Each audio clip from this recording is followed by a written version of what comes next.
Hello everyone. This is not a normal video. I was not planning on filming today. I don't know if you can tell or not, but I'm not not dressed how I normally am.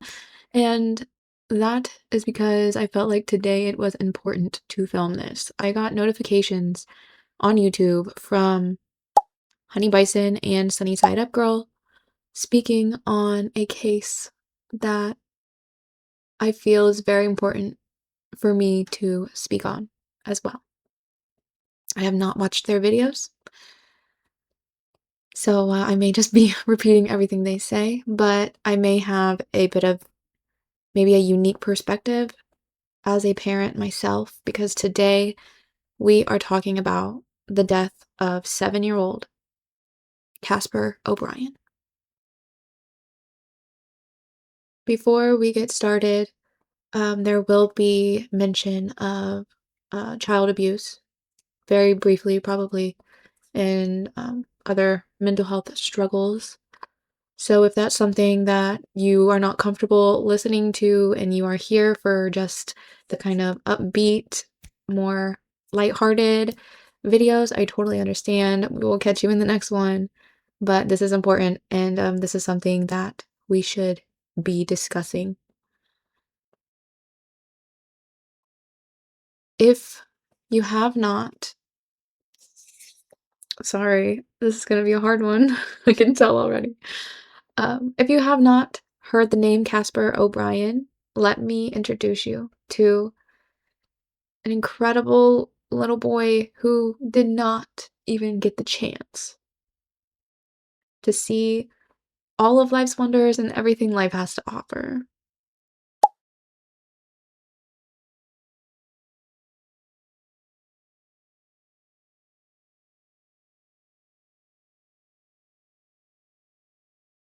On November 4th of 2025, paramedics responded to a family, the O'Brien family, in the morning with reports of a child struggling to breathe. Upon entering the home, it's reported that the house was completely cluttered with just about everything you could imagine. It had one bathroom with a broken toilet with feces stuffed all the way to the brim. The paramedics performed CPR on the scene, taking 7-year-old Casper O'Brien to the hospital where he died shortly after. An autopsy found that his cause of death was dilated cardiomyopathy, a disease of the heart muscle that can lead to heart failure, with morbid obesity listed as the contributing factor because 7-year-old Casper O'Brien was bedridden and weighed 255 pounds.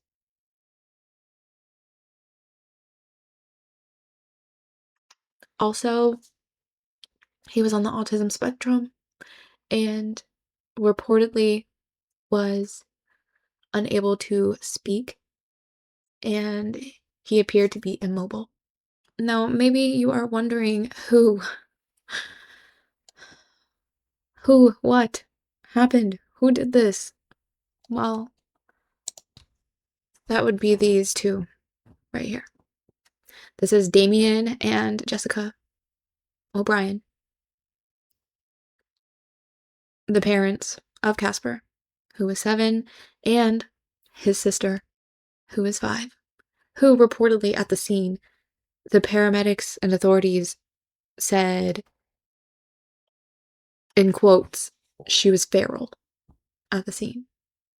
The living conditions were horrible, and they were all sleeping in one bed. Casper and his sister in a makeshift bed right next to their parents' bed. Now, just for reference, I used to be 350 pounds. After I gave birth to my daughter, I was 250 pounds. This is what I looked like at 250 pounds. The same weight as a grown woman who is morbidly obese. This 7-year-old little boy was the same weight.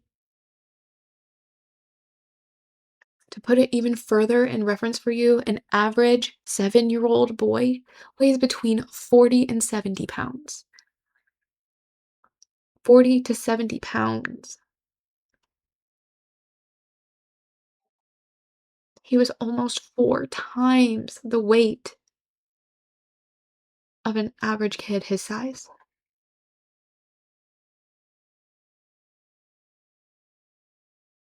Maybe you're thinking, what about his doctors? What about his teachers? Why didn't his parents take him to the doctor? They did once. They were referred to an endocrinologist and they never went to the appointment. And funny enough, that exact same morning, these these sad, sad, sad excuse for parents right here. They had enough bandwidth to call the veterinarian because one of their dogs was sick. They didn't call the emergency services until their son couldn't breathe. A baby, 7 years old. And it sounds like he never got to have a normal childhood. He did not go to school. He was immobile. He could not speak.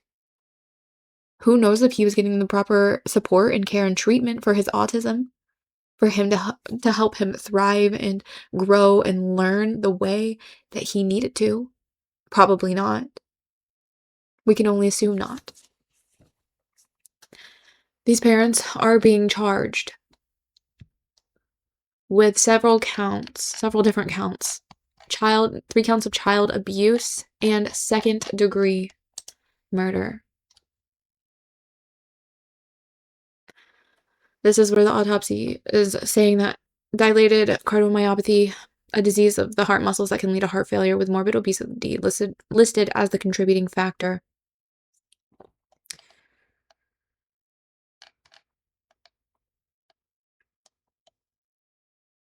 And the prosecutor, David Layton, has spoken on this, saying that, quote, "We allege that he was not fed in a nutritious way." Another child neglected, and she holds one of those counts for the child abuse charges. And she was also described as morbidly obese and was found dirty with knots in her hair and unclothed outside the home when officers arrived. The children never attended school and had never came to the attention of CPS or local authorities. On July 2nd, coming up in just a week or so from when I'm filming this, they're due to go back to court. Like I said, they're being charged with second-degree murder, and as you can see here, the second-degree murder is an intentional or extremely reckless killing of another person without premeditation. Second-degree murder. Intentional or extremely reckless killing of another person.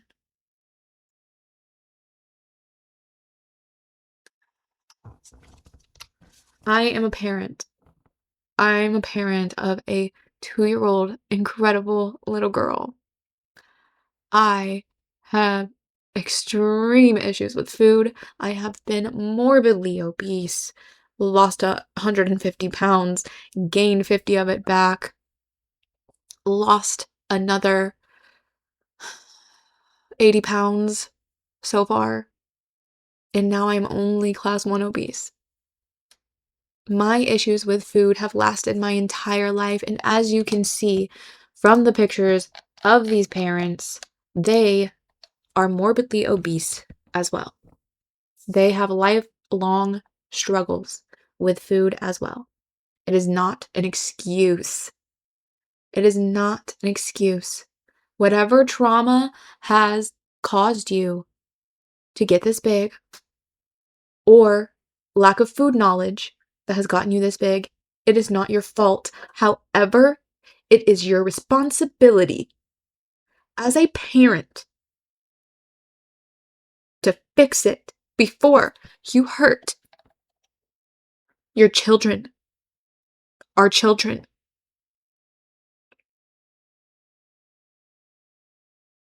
So as a parent, if you're sitting there struggling with food, you're in a battle for your life, you're not. You're in a battle for theirs, for their life. There's no excuse, there's no reason that this little boy should have died from neglect because his primary diet was potato chips and french fries, is what I saw one report say. I'm sorry, God, this is embarrassing. One report say that the medical examiner said, there's no excuse. There's no excuse. We need to get it right for our children. We need better information, more access to information about food and about nutrition for our children. It is so important. It is imperative. These parents are going to trial. They possibly are going to prison for up to 16 years for second-degree murder because of what they chose to feed their children, along with the neglect of their house condition. They had every opportunity to get their children help, to get themselves help. They both worked. They both had health insurance.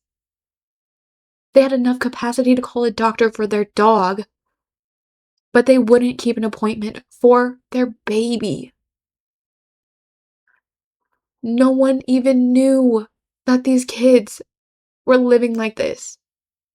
How many other kids are out there that we have no clue about, that have parents with mental health issues,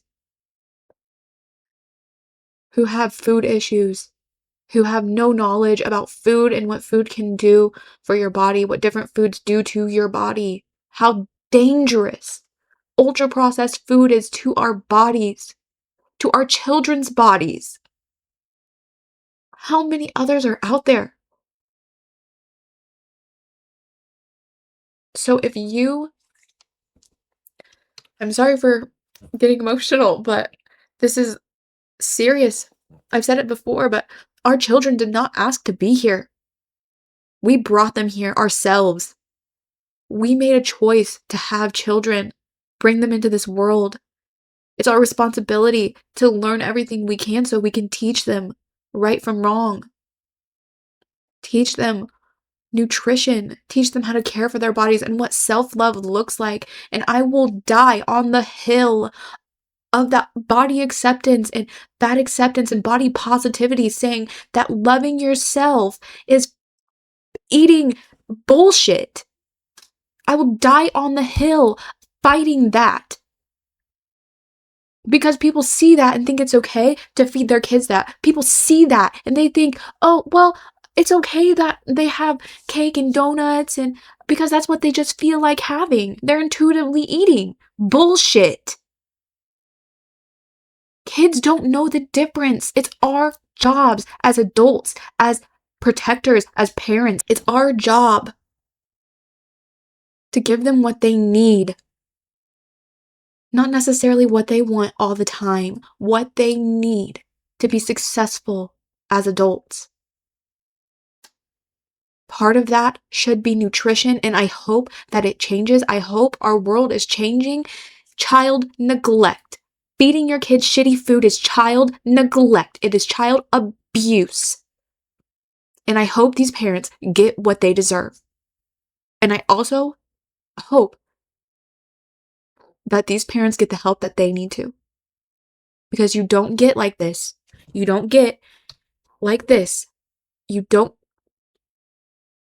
destroy your house, fill your house with shit, literally, and squalor, and have your kids dirty all the time without mental health issues. So I hope, I pray, I manifest that they get the help that they need, but I hope that they pay because no time rotting in a jail cell will take back what they have done to this child and to the 5-year-old daughter. And I hope that that little girl ends up with a family that can bring her up, that can teach her right from wrong, and can treat her with the love and respect that she deserves, so she knows how to love and respect her own body and not abuse it with food and continue the cycle of abuse.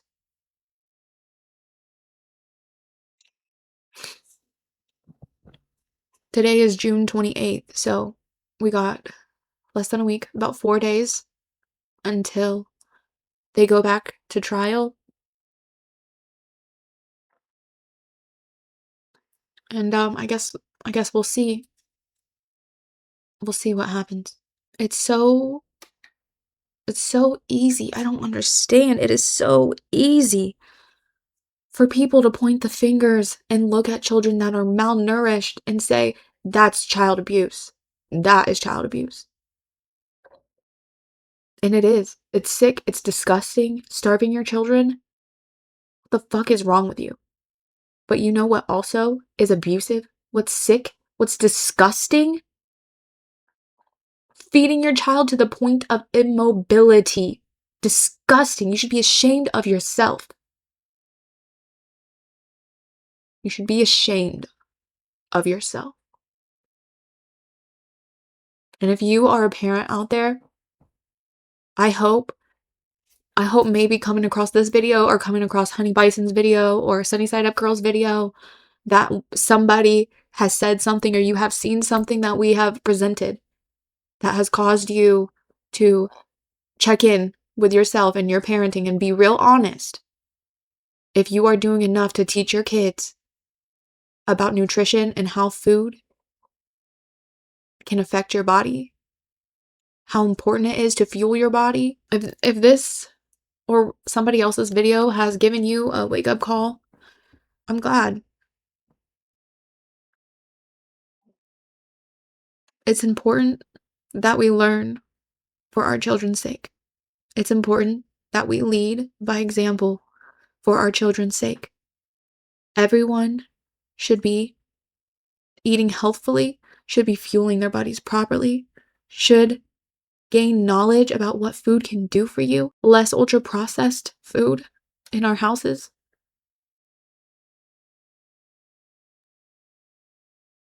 I just feel like I'm rambling at this point, but if you got anything from this video, let me know down in the comments. Share this story, this poor little boy, Casper O'Brien. He didn't deserve this, and your kids deserve better as well. You deserve better as well. Learn to fuel your body. Teach your kids as young as you can to fuel their body. Please let me know your thoughts and comments in the bottom.